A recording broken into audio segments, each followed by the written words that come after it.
युवाओं में देखने को मिलता है, इतना टैलेंट पहले कभी नहीं था। और मैं ये सिर्फ आपका दिल रखने के लिए नहीं कह रहा, मैं दिल से इस बात को फील करता हूँ। आज के इस दौर में 98 to 100% मार्क्स कई स्टूडेंट आराम से ले आते हैं, और अगर कोई 98% और 100% मार्क्स ला रहा है तो किसी को कोई हैरानी नहीं होती। और हमारे दौर में सब सब्जेक्ट के मिलाकर भी कई बच्चों के 100 पूरे नहीं हो रहे थे। तो ये बात तो बिल्कुल तय है कि आज की पीढ़ी में टैलेंट की कोई कमी नहीं। लेकिन कहानी में ट्विस्ट कब आता है जानते हैं?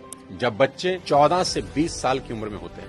अब इनके हार्मोन्स जम करने लगते हैं, और इसका सबसे गंभीर असर ये होता है कि ये हार्मोन्स बच्चों को पेरेंट्स से दूर कर देते हैं, क्योंकि इस उम्र में बच्चों को चाहिए आजादी, और माँ बाप वो आजादी देते नहीं, क्योंकि वो जानते हैं इस तरह की आजादी के लिए ये उम्र सही नहीं है। तो पेरेंट्स रोकते हैं, समझाते हैं, उनको पता है ये उम्र फिसलने वाली है।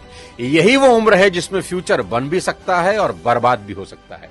अब यहां बच्चों को लगता है कि यही दो लोग मेरे दुश्मन हैं। यहां बच्चे अब माँ बाप से झूठ बोलना शुरू कर देते हैं, चीजें छुपाना शुरू कर देते हैं।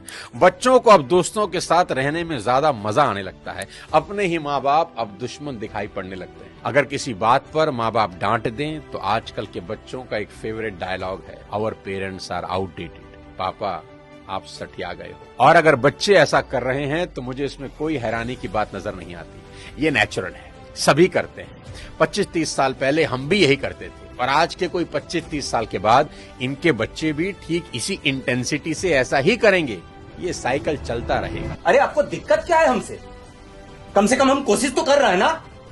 बाकी मोहल्ले के लौंडों के जैसे सड़क पे आवारागर्दी तो नहीं कर रहा है, लंठाई तो नहीं कर रहा है। पढ़ाई पे ध्यान दिए होते हैं तो अरे नहीं गया ध्यान पढ़ाई पे। एक और कहानी जो इस उम्र में होती है वो ये कि बच्चे अपने पेरेंट से अब नफरत करते हैं और दूसरे पेरेंट की बात खुशी खुशी सुन लेते हैं। यहाँ अपना ही एग्जाम्पल देता हूँ। आज बहुत लोग मेरी बात सुनते हैं और मानते हैं, दूर दूर से कंसल्टेशन लेने आते हैं, पर मेरी अपनी बेटी को समझाने में मेरे पसीने निकल जाते हैं। कपिल शर्मा के शो में आमिर खान का भी यही प्रॉब्लम है, जो उन्होंने बताया कि सभी स्टार्स के बच्चे अपने करियर की सलाह मुझसे लेने आते हैं, पर मेरे अपने बच्चे मेरी बात नहीं सुनते। बच्चे बात सुने या ना सुने ये मेरी प्रॉब्लम नहीं है, मेरी चिंता कुछ और है, वो बताता हूं आपको। अभी कुछ दिन पहले मैं एज अ चीफ गेस्ट अपनी बेटी के स्कूल में गया, जहां उनकी प्रिंसिपल ने मुझे इनवाइट किया। उनका कोई एनुअल डे प्रोग्राम था।